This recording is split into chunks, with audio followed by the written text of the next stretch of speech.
स्वागत करती हूँ। हमारा परमेश्वर यीशु मसीह हमारे जीवन में जो बड़े अद्भुत कार्य करता है, उसके मधुर मीठे नाम के कारण ही आज हम सब मिलकर परमेश्वर की आराधना करने के लिए, उसका अध्ययन करने के लिए परमेश्वर ने जो हमें मौका दिया है, इसलिए हम परमेश्वर को धन्यवाद देंगे। आइए भाई बहन, एक छोटी सी प्रार्थना के साथ इस सभा को हम शुरू करते हैं। धन्यवाद धन्यवाद धन्यवाद करते प्रभु जी। परमेश्वर, इस समय पिता परमेश्वर, मैं अपने आप को पिता परमेश्वर तेरे हाथों में सौंपती हूँ राजा। परमेश्वर, तूने जो ये सुंदर मौका दिया, इसलिए धन्यवाद देती हूँ प्रभु। मैं यहाँ पर खाली पात्र बनकर खड़ी हूँ राजा परमेश्वर, तेरी आत्मा से भरकर पिता परमेश्वर, तेरी वाणी, तेरी बोली से भरकर प्रभु परमेश्वर, तेरे कार्य के लिए मुझे इस्तेमाल करने के लिए मैं विनती कर रही हूँ परमेश्वर। प्रभु, तेरी आत्मा की भरपूरी के साथ परमेश्वर बातें करने के लिए प्रभु, मेरी बातें केवल ज्ञान की नहीं, लेकिन तेरी आत्मा के द्वारा भरपूर होने के लिए परमेश्वर, कृपा करने के लिए मैं आपसे विनती करती हूँ राजा। और जितने परमेश्वर इन वचन को सुनेंगे, उन सबके जीवन में कार्य होने पाए। जो वचन आज हम सुनने जा रहे हैं, कि बोलने जा रहे हैं पिता परमेश्वर, उनके जीवन में प्रभु कार्य करने पाए, क्योंकि तेरा वचन सच्चा परमेश्वर, तेरा वचन जो है वो जीवन, उसमें जीवन है और वो लोगों के जीवन में कार्य करता है। इसलिए परमेश्वर, जो हर एक बात जो यहाँ पर कही जा रही है, वो उनके जीवन में कार्य कर कर तेरे नाम की महिमा करने के लिए परमेश्वर आप इस्तेमाल कीजिए। इस समय सारा समय मैं आप ही को देते हुए इस छोटी सी प्रार्थना प्रभु यीशु मसीह के नाम से मांगती हूँ, स्वर्गीय पिता, आमीन आमीन। एक गीत गाकर उसकी आराधना करते हुए, परमेश्वर की स्तुति करते हुए हम आगे बढ़ेंगे। परमेश्वर की स्तुति करना, आराधना करना बहुत ही महत्वपूर्ण बात है, क्योंकि जब हम उसकी आराधना करते हैं, उसकी स्तुति करते हैं, उसकी प्रशंसा करते हैं, वचन बतलाती है वह स्वर्ग के सिंहासन को छोड़कर हमारे बीच में आ जाता है। वो हमारे बीच में मंडराता है, हमारे बीच में मंडरा कर वो हमारे जीवन में कार्य करना चाहता है। लेकिन वचन बतलाती है, जो उसकी आराधना करता है वह केवल सत्य और आत्मा के साथ उसकी आराधना करे। इसीलिए शायद आपको ये गीत पता हो या ना हो, लेकिन जब आप दिल के साथ इस गीत को गाओगे तो परमेश्वर आपके जीवन में जरूर कार्य करेगा। हम सब उसकी ओर देखकर, उस परमेश्वर जो स्वर्ग सिंहासन पर बैठा हुआ है, उसकी ओर देखकर उसकी स्तुति, उसके नाम की महिमा करेंगे। Hallelujah hallelujah hallelujah hallelujah hallelujah. Thank you Jesus, thank you Lord, thank you Lord, thank you Lord. We worship you Master, we worship you Lord, we give you glory Father. धन्यवाद करते प्रभु जी, धन्यवाद करते राजा। तू राजाओं का राजा, तू प्रभुओं का प्रभु है परमेश्वर। प्रभु, हम तेरे बच्चे प्रभु तेरे चरणों में आए राजा, तेरी स्तुति करने के लिए, तेरी आराधना करने के लिए, तेरे नाम को ऊंचा उठाने के लिए परमेश्वर। हम सब तेरे धन्यवाद करते राजा। धन्यवाद धन्यवाद धन्यवाद धन्यवाद धन्यवाद। मेरे साथ रहना प्यारे यीशु, मैं तेरे बिना जी ना सकूंगा। मेरे साथ रहना प्यारे यीशु, मैं तेरे बिना जी ना सकूंगा। दुख के आंसू में मेरी माँ बनकर आ, तरस के सन्नाटे में मेरे बाप बन जा। दुख के आंसू में मेरी माँ बनकर आ, तरस के सन्नाटे में मेरे बाप बन जा। मेरे साथ रहना प्यारे यीशु, मैं तेरे बिना जी ना सकूंगा। मेरे साथ रहना प्यारे यीशु, मैं तेरे बिना जी ना सकूंगा। Thank you Lord. Yes father, हम तेरे बिना जी नहीं सकते परमेश्वर। हम तेरे बिना इस संसार में जीना बहुत मुश्किल है परमेश्वर। हाँ प्रभु जी, हम तेरे चरणों में आए हैं राजा, कि हम तेरे साथ, तू हम जब हमारे साथ रहेगा तो हम बड़े कार्य कर सकते हैं। जब तू परमेश्वर तेरे भक्तों के साथ था, परमेश्वर के जीवन में छुटकारा, जब तू अपने भक्त मोशे के साथ था परमेश्वर, तूने उन लोगों को प्रभु बंधकों से छुटकारा दिलाया परमेश्वर। तू जब परमेश्वर दानियल के साथ था परमेश्वर, उसके जीवन में वो सफल हुआ मेरे राजा। वैसे ही पिता परमेश्वर, आज जितने तेरे बच्चे तेरी आराधना कर रहे हैं, जितने तेरे बच्चे तेरे नाम को ऊंचा उठा रहे परमेश्वर, उन सब की और परमेश्वर आप देखकर परमेश्वर के साथ रहकर पिता उनके जीवन में कार्य करने के लिए मैं आपसे विनती करती हूँ राजा। प्रभु पिता परमेश्वर, प्रभु तेरा प्यार जो प्रभु सागर से गहरा है परमेश्वर, प्रभु तेरा प्यार प्रभु आकाश से ऊंचा है परमेश्वर, लेकिन हम तेरे बच्चे पिता परमेश्वर, प्रभु हम तेरे प्यार में तैरना, हम तेरे प्यार में डूब कर पिता परमेश्वर, प्रभु उसमें आनंदित होना चाहते हैं पिता परमेश्वर, हम तेरे प्यार के उस गहराई में तैरना चाहते हैं परमेश्वर। यीशु राजा धन्यवाद धन्यवाद धन्यवाद करते प्रभु ji. Thank you Lord, thank you Lord, thank you Lord, thank you Jesus. Oh, praise you, praise you, praise you, praise you, praise you, Master. We give you glory, Father. Thank you, Lord. प्रभु आपका साथ हमारे साथ हमेशा बने रहने के लिए परमेश्वर हम आपसे विनती करते राजा। Thank you, Lord, thank you, Lord, thank you, Lord, thank you, Lord. Oh, Jesus, we give you glory, Father. Oh, we give you glory, Master. शून्य से लेकर तूने मुझे रच लिया अपने ही रूप में, प्रेम किया है अनंत प्रेम से, दिया पुत्र मेरी मुक्ति के लिए।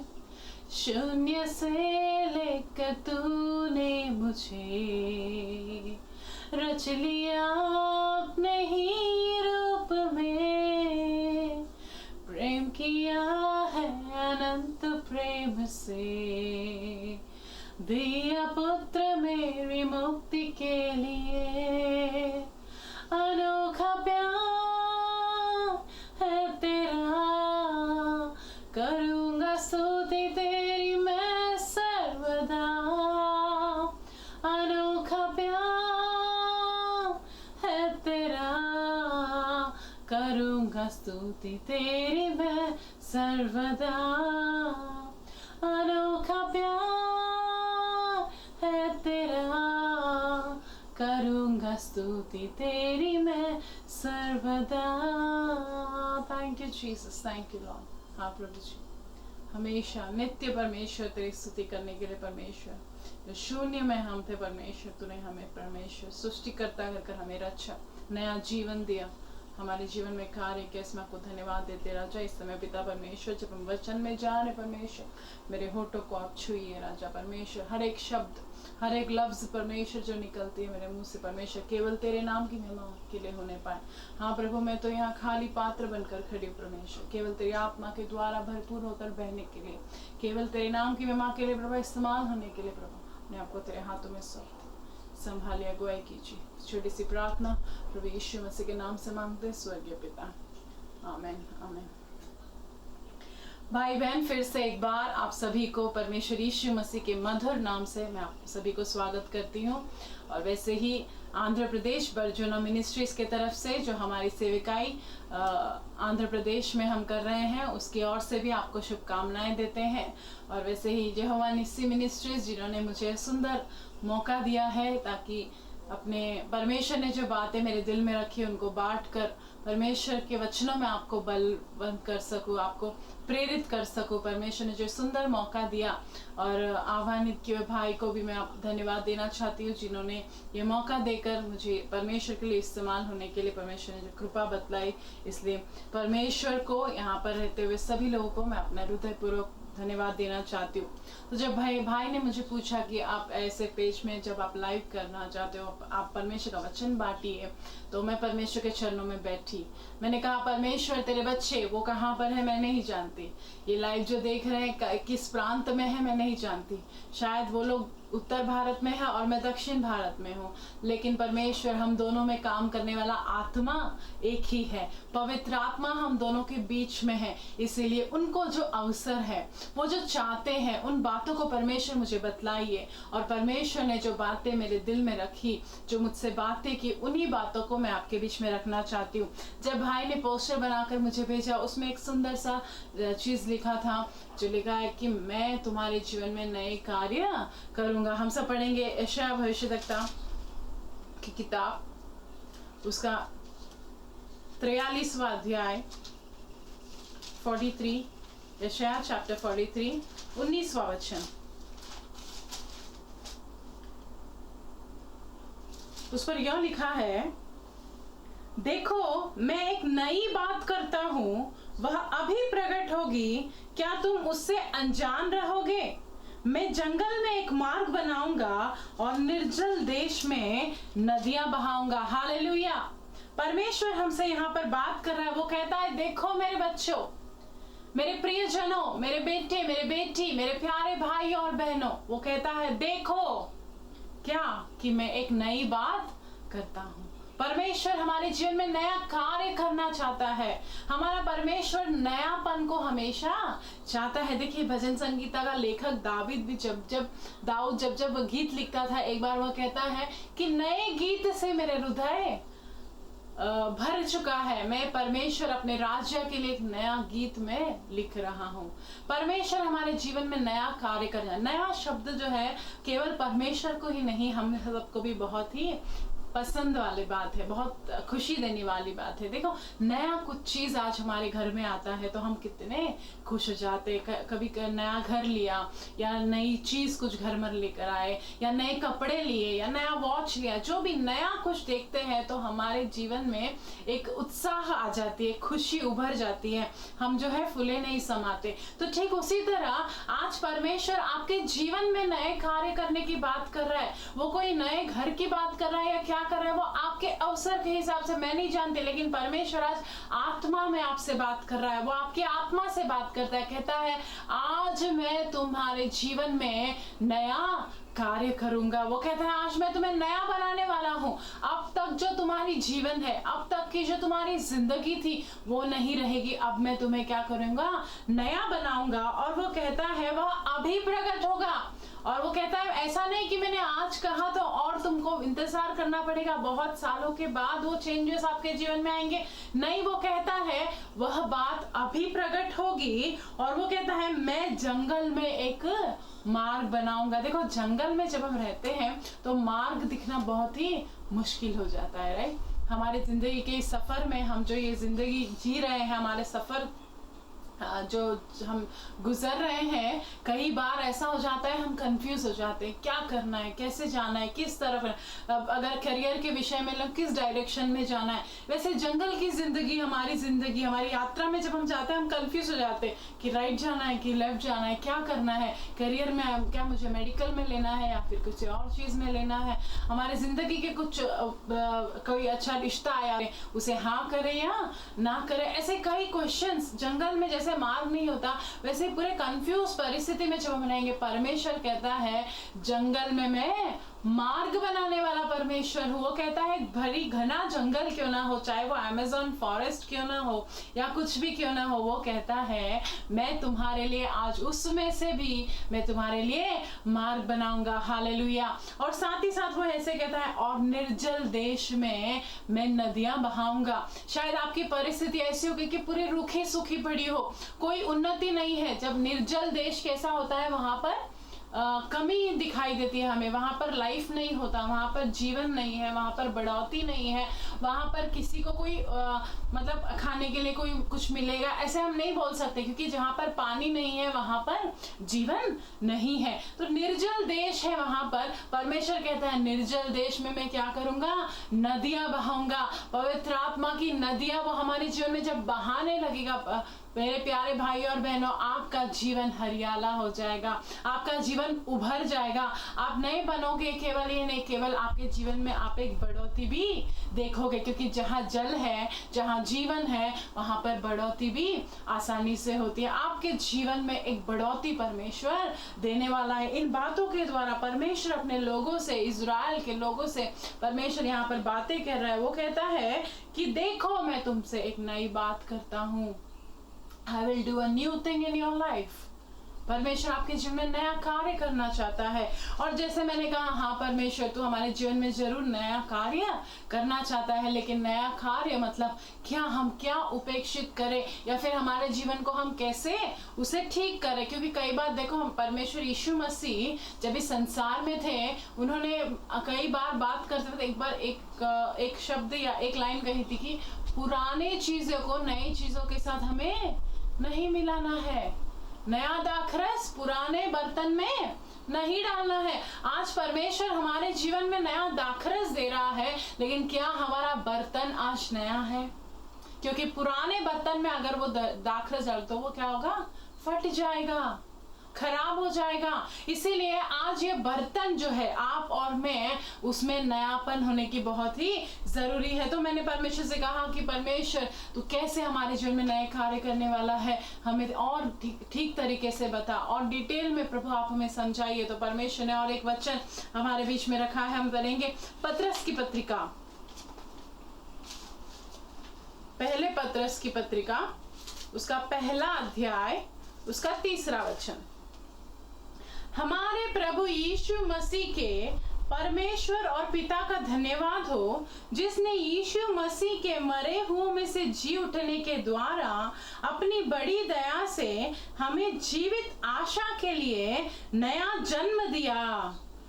हालेलुया। यहाँ पर परमेश्वर हमसे बातें करता है, कहता है मैं तुम्हें क्या दूंगा, नया जन्म दूंगा। यही तो भैया आज हमें जरूरत है, क्योंकि वचन बतलाती, यीशु ने कहा मैं सच सच तुमसे कहता हूँ, जो फिर से न जन्मेगा वो परमेश्वर के राज्य में नहीं जाएगा। आज आप और मैं विश्वासी क्यों हैं? आज आप और मैं एक होप के साथ है क्या, कि एक न एक दिन हम स्वर्गराज जाएंगे, एक न एक दिन हम पिता परमेश्वर के चरणों पे जाएंगे। तो वहां पर जाना है तो हमारे जीवन में क्या होना है, फिर से एक बार जन्म लेने की बहुत जरूरी है, फिर से जन्म लेना बहुत जरूरी है। तो आप में से कई लोग हमारे फरीसी नबूकदनेस्सर जैसे पूछने लगोगे शायद, कि नबूकदनेस्सर जी जैसे पूछे थे कि परमेश्वर कैसे मैं फिर से जन्मूं, अभी तो मैं बूढ़ा हो गया हूं, क्या मैं फिर से मेरे माँ के कोख में जन्म लूंगा? नहीं नहीं मेरे प्यारे भाइयों बहनों, परमेश्वर वहां पर नया जन्म की जो बात कर रहा था, उसका मतलब आत्मा में जन्म लेना। आज हम सब इस शरीर में तो हम सब ने जन्म लिया, लेकिन आत्मा में जन्म लेने की अर्थ क्या है, आत्मा में जन्म लेने का मतलब क्या है, मैं आपको एक सूक्ष्म एग्जाम्पल के द्वारा बताना चाहती हूँ। देखिए, फिजिकली अगर एक बच्चा जन्म लेना है, फिजिकली अगर एक बच्चा जन्म लेना है तो क्या होता है, वो कहाँ पर होता है, कोख में होता है, माँ के कोख में होता है। माँ के कोख से उसे बाहर आना है। हमें भी क्या करना है, हम भी इस संसार में जो है, हमें इस संसार से उठकर बाहर आना है, इस संसार से हमें अलग होना है। जब तक माँ के कोख से बेटा बाहर नहीं आएगा, बेटी बाहर नहीं आएगी, तो जन्म नहीं होता है। जन्म हुआ, आज मेरे बेटे का जन्म हुआ है, मतलब वो माँ के कोख से बाहर आया है। माँ के कोख में क्या था, वहां पर पूरा तरीके से अंधकार में था, वहां पर कोई उजाला था नहीं, वहां पर पूरा अंधकार था। लेकिन जन्म लेने के बाद उसकी आंखें एक रोशनी को देखती है, उसकी आंखें एक उजाले को देखती है। हम भी इस संसार में जो हम ऑलरेडी कंसीव हुए, इस संसार में पाप में जो हम ऑलरेडी जन्मे हुए हैं, इस संसार में हम अंधकार में हम जीवन बिता रहे हैं। लेकिन जब हम जन्म लेते हैं तो हम अपने, जैसे माँ के कोख से बाहर बच्चा आकर उजाले को देता है, हम भी उस अंधकार जीवन से अपने आप को अलग करते हैं। देखो, जन्म लेने के बाद सेपरेशन, अलगाव होना बहुत ही जरूरी बात है मेरे प्यारे भाई। मैंने कई बार इस वचन को बतलाया है, इवन उत्पत्ति के वचनों में अध्ययन करते वक्त मैंने एक बार कहा था कि उत्पत्ति के वचन में परमेश्वर जब सारी चीजों की सृष्टि करता है, उसके बाद परमेश्वर एक कार्य करता है, क्या कि वो अंधियारे को उजियाले से अलग करता है। परमेश्वर अंधियारा उजियाला एक साथ रहना परमेश्वर को पसंद नहीं है। परमेश्वर अंधियारे से उजियाले को अलग करता है। वैसे ही नया जन्म लिया हुआ व्यक्ति इस दुनिया की बातों से, इस शारीरिक बातों से अपने को अलग कर आत्मीयता में जन्म लेकर ऊपर की बातों की ओर अपनी नजर उठाकर वह क्या करना है, आत्मा में जन्म लेकर उजियाले में उसे आना है। और देखिए, कई बार अभी बीच में हम लोग एक बार ऐसी डिस्कशन कर रहे थे, तो हमने देखा कि जब माँ के पेट से बच्चा जन्म होता है ना, तो उसका जो नाभि होता है, नाभि से जो माँ को और बेटे को जो ये नॉर्म है ना, बच्चे को खाना कहाँ से मिलता है, माँ जो खाती है वो नाभि के थ्रू बच्चे के अंदर जाता रहता है। बच्चे को भी वो बल खाता है, इसलिए हम कहते हैं ना, गर्भवती स्त्री क्या करती है, 2 जन का खाना खाना चाहिए उनको, क्योंकि अंदर का बच्चा भी जो है ताकत, उसको भी शक्ति चाहिए, उसको भी खाना चाहिए। तो क्या होता है, जब जो शक्ति वो लेती है, जो मेडिसिन वो ले रही हो, क्या हो रहा है, नाभि के थ्रू अंदर जा रहा है। लेकिन बच्चा जन्म होने के बाद अगर नाभि न काटे तो वो जो रहता है नाभि से वो जो सेपरेशन करते हैं बच्चा जन्म होने के तुरंत, अगर नहीं कटेगा तो अगर माँ बोलेगी नहीं नहीं नहीं नहीं भाई इतने 9 महीने में उससे ही तो कनेक्टेड थी, 9 महीने मैंने अपना बच्चे को खाना उसी के द्वारा दिया, अभी आप अलग कर दोगे तो कैसे होगा? नहीं नहीं, आज भी मैं मेरा खाना बच्चे को उसी के थ्रू देंगी तो क्या वो बच्चे का ग्रोथ होगा? क्या वो बच्चा बढ़ पाएगा? नहीं, वो कटिंग बहुत ही जरूरी है। ठीक उस तरह हमारे आत्मिक जीवन में भी इस दुनिया से जो हमारा नाता है उसे कटना बहुत ही जरूरी है। जब आप उस चीज से कटोगे, जब आप उस चीज से दूर हो जाओगे, जब आपका और उसका बंधन टूट जाएगा, तब क्या होगा? आपके जीवन में बढ़ोतरी होगी। तब बच्चे का खाना, आज तक बच्चा नाभि के थ्रू खाता, उसके बाद कहाँ से खाएगा? मुंह से खाने लगेगा। आज तक शायद आप इस जिंदगी में, अपने पुराने जिंदगी में आप कैसे भी अपने जीवन को बिताते, लेकिन आज परमेश्वर ठीक ठीक आपसे बात करना चाहता है। अपना वचन वो आपके मुंह में डालना चाहता है।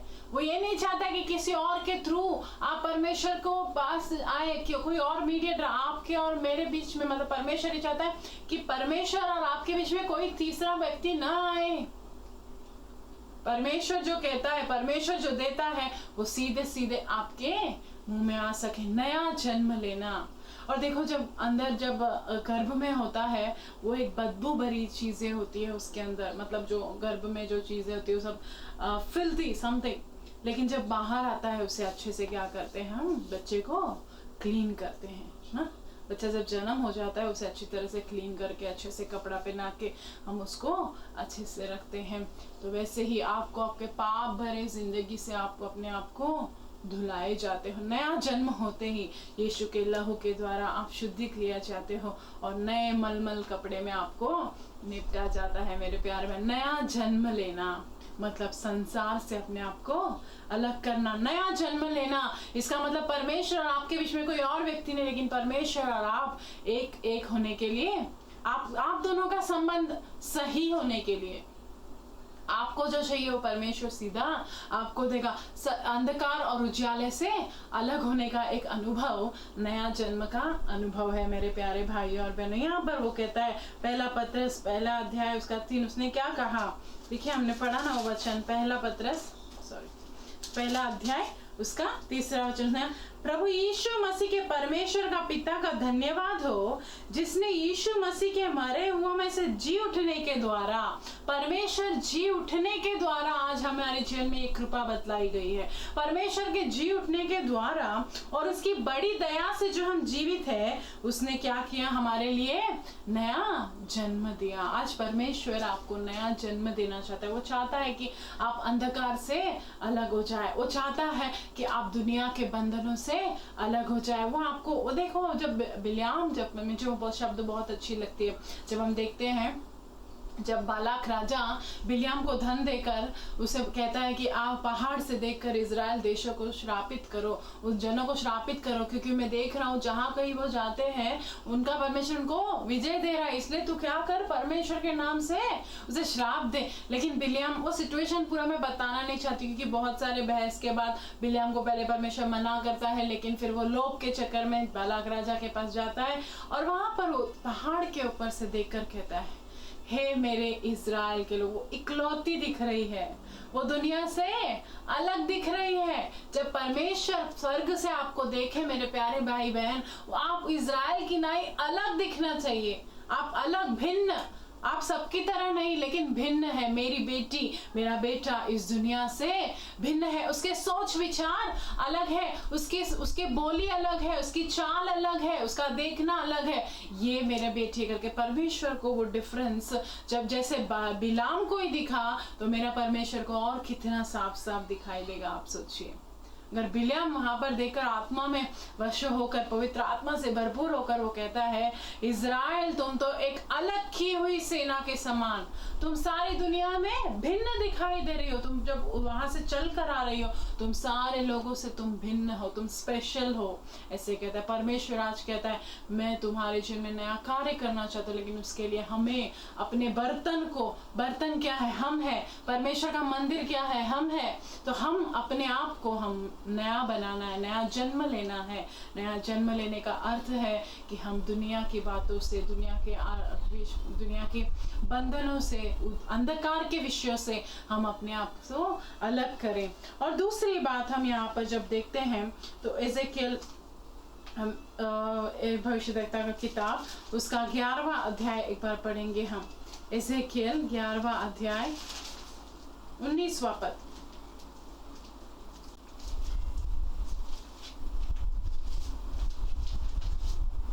यहाँ पर परमेश्वर के वचन यह लिखा है, मैं उनका हृदय एक कर दूंगा और उनके भीतर नई आत्मा उत्पन्न करूंगा और उनकी देह में से पत्थर का सा हृदय निकाल कर उन्हें मांस का हृदय दूंगा। देखिए यहाँ पर परमेश्वर कहता है, पहले परमेश्वर ने नए जन्म के बारे में दिया, सेकंड परमेश्वर ने क्या कहा, नई आत्मा में दूंगा। देखिए फिर से मैं याद दिलाना चाहती हूँ कि परमेश्वर ने कहा, मैं सच सच तुमसे कहता हूँ कि जो कोई जल और आत्मा से न जन्मे वे परमेश्वर के राज्य में प्रवेश नहीं कर पाएंगे। पहले हम नया जन्म ले लिए, अभी हमें क्या पाना है, नई आत्मा को भी हमें पाना है। हमारे जीवन में नई आत्मा कार्य करना है। जैसे कि मैंने वचन के शुरू में मैंने कहा था आपसे कि आप उत्तर भारत में हो और मैं दक्षिण भारत में हूँ, और आपको क्या चाहिए मुझे क्या पता, लेकिन परमेश्वर की आत्मा जो हमारे बीच में है वो जानती है आपकी जरूरत क्या है। परमेश्वर की आत्मा में इतनी ताकत है कि वचन बतलाते आप अपने गुप्त स्थानों में भी, मतलब आपके घर के बेडरूम में भी अगर आप बात करो तो वो परमेश्वर की आत्मा अपने दास को बतलाती है। हुआ है कि नहीं? एलिया भविष्यद्वक्ता, एलीशा भविष्यद्वक्ता जब दुनिया में जीवन बिता रहे थे, वो राजा चकित हो रहा था, कौन है जो हमारे सेना में से उनको इंफॉर्मेशन दे रहा है कि हम युद्ध करने जा रहे हैं, कौन है जो हमारे से धोखा दे रहा है। तो वहां पर एक व्यक्ति कहता है, नहीं नहीं नहीं, यहाँ पर तुम्हारे इन लोगों की गलती नहीं है, लेकिन उस भविष्यद्वक्ता में परमेश्वर की आत्मा है जो आपके घर के भीतर भी बात करो, वो जाकर आत्मा आपको बताएगी। ऐसी अद्भुत आत्मा परमेश्वर आपको और मुझे देना चाहता है। परमेश्वर देखो त्रिएक परमेश्वर है हमारा परमेश्वर, पिता पुत्र पवित्र आत्मा हमारा परमेश्वर, त्रिएक परमेश्वर की हम सब आराधना करते हैं। हमारा पवित्र आत्मा जो परमेश्वर इस संसार को छोड़कर जा रहे थे, उसने कहा मैं तुम्हें अनाथ नहीं छोड़ूंगा, लेकिन मैं क्या करूंगा, मैं अपनी आत्मा में तुमको दूंगा। यह आत्मा क्या करती है भैया? यह आत्मा का एक ही काम है, उसके द्वारा केवल परमेश्वर की नाम की महिमा होने पर, परमेश्वर के नाम की महिमा होने के लिए वो सारे कार्य करती है। अगर वो आपको आने वाले दिनों की बात बतलाती है, उससे परमेश्वर की नाम की महिमा होने पर, अगर वो आपके साथ रहने का अद्भुत कार्य हो रहा है, उसके द्वारा परमेश्वर की नाम की महिमा होने पर, केवल परमेश्वर की नाम की महिमा के लिए पवित्र आत्मा का साथ हमें दिया गया है, ताकि हम जो इस बुरे संसार में जीवन बिता रहे हैं, हम आत्मा के द्वारा शक्ति पाकर, क्योंकि संसार में जीना नॉर्मल बात नहीं है। कई बार हम कहते हैं ना, कैसे मतलब दुनिया के लोग कहते हैं हमें कैसे रहना है, हमें कमल के फूल की तरह रहना है। कमल का फूल क्या करता है? कीचड़ में रहता है। वचन बता दे, मतलब लोगों ने ये कहा है कि कीचड़ अगर उसके ऊपर हम डाल भी देना तो वो अपने ऊपर रखती नहीं है। उसके पेटल्स में, उसके जो पेटल्स है उसमें एक ऐसी केमिकल प्रॉपर्टी है जो उसके ऊपर कुछ भी नहीं रहने देती। आप कुछ भी डालो वो गिरा देगी।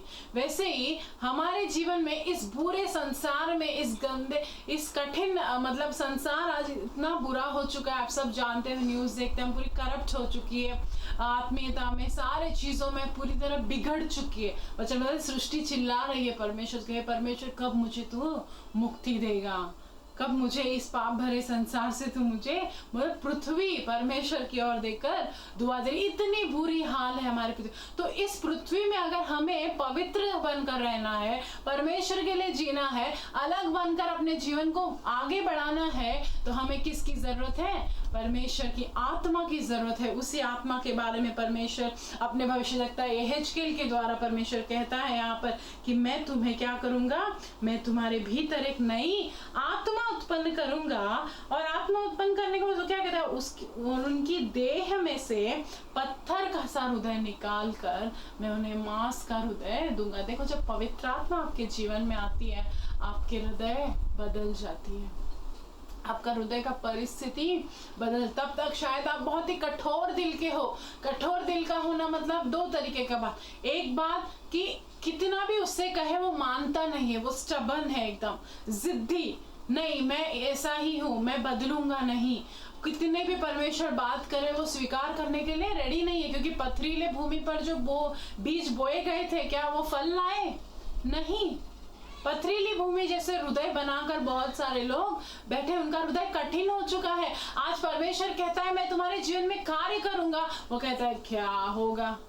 यही पथरीला हृदय है, कठिन। अपने हृदय को आज बहुत लोगों ने कठिन बना दिया है, कठिन बना दिया, पत्थर की तरह स्ट्रांग हो गए हैं। वो लोग कुछ भी मानने के लिए तैयार नहीं है। दूसरा, पथरीला हृदय सेंसिटिव नहीं है, फीलिंग्स नहीं है उसको, उसे प्यार नहीं समझ में आता है, दूसरों का ख्याल करना समझ में नहीं आता।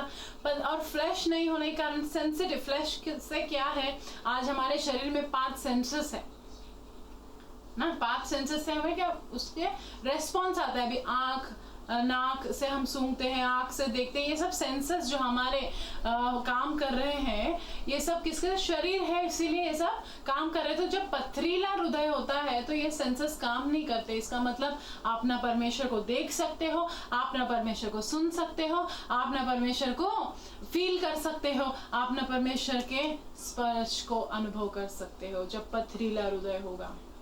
लेकिन परमेश्वर कहता है आज मेरे बेटा, मेरी बेटी, मैं तुम्हें नया हृदय दूंगा, नई आत्मा उत्पन्न करूंगा, और उसके साथ मैं क्या करूंगा, तुम्हारे हृदय को मैं पत्थर से मांस में बदल दूंगा। ये मांस हृदय जो है वो क्या करेगा? स्वीकार करेगा। उसके अंदर जो बोया जाएगा वो बहुत सेंसिटिव हार्ट रहेगा, कि परमेश्वर जब बात करेगा वो सुनने के लिए रेडी रहेगा। उसको पता चलेगा, जैसे लिदिया का हृदय खुला गया था, उसका हृदय खुला गया, इसे परमेश्वर या पौलुस जो बातें कह रहा था वो उसके हृदय में बैठ गए।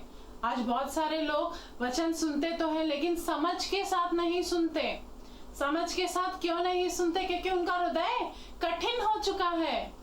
लेकिन आज हमारा हृदय, परमेश्वर कहता है मैं तुम्हारे हृदय को फिर से मांस का हृदय बनाऊंगा। तुम जो कठोर हो चुके हो, तुम जो मतलब इतना कठोर हो जाते हैं, हमको प्यार ही समझ में नहीं आता है, किसी के ऊपर दया नहीं आती है। आज इंसान दयाहीन हो गया है। हम जो परमेश्वर के पास आते हैं वो दयामय परमेश्वर है, दया से भरपूर है, करुणानिधि, करुणामय परमेश्वर है। लेकिन हम उसके बच्चे कहते हैं और हमारा हृदय इतना कठोर हो जाता है कि किसी को तकलीफ में देके हमको तकलीफ ही नहीं होती। अगर वचन बतलाती है दूसरी आज्ञा क्या है भैया? अपने पड़ोसी से अपने समान तुम प्रेम रखो। लेकिन क्या पड़ोसी के पेट में दर्द है तो आपको तकलीफ हो रही है? नहीं। क्या पड़ोसी के घर में प्रॉब्लम है तो आपको वो दिखाई दे रही है? नहीं, क्योंकि आज हम सबका हृदय कठिन हो चुका है। लेकिन जब परमेश्वर की आत्मा आपके अंदर रहेगी, परमेश्वर की नई आत्मा आपके अंदर प्रवेश करेगी, आपका हृदय जो है मांस का हृदय हो जाएगा। और जब आपका पड़ोसी या फिर आप जिसे जानते भी नहीं होंगे, कई बार मैं अनुभव करती हूँ मेरे प्यारे भाई बहन, कई बार मैं सभाओं में जाती हूँ, स्त्रियों को वचन से बलवंत करने के बाद वो लोग कई प्रार्थना निवेदन लेकर आते हैं। जब मैं प्रार्थना करती हूँ मुझे पता नहीं चलता उनके घर का तकलीफ, मुझे ऐसा लगता है मैं सफर कर रही हूँ। अब कई बार अगर मेरे फोटोज और वीडियोस देखोगे तो मुझे ऐसा लगे मैं रोने लगती हूँ। उनका प्रॉब्लम प्रेयर करते वक्त मेरे आंखों से आंसू आने लगते। क्यों? परमेश्वर उनके तकलीफ को मुझे बतला रहा, वो बोझ को मुझे दे रहा है। आंसुओं के साथ जब प्रार्थना करती हूँ परमेश्वर कार्य करता है, उनके जीवन में छुटकारा होता है।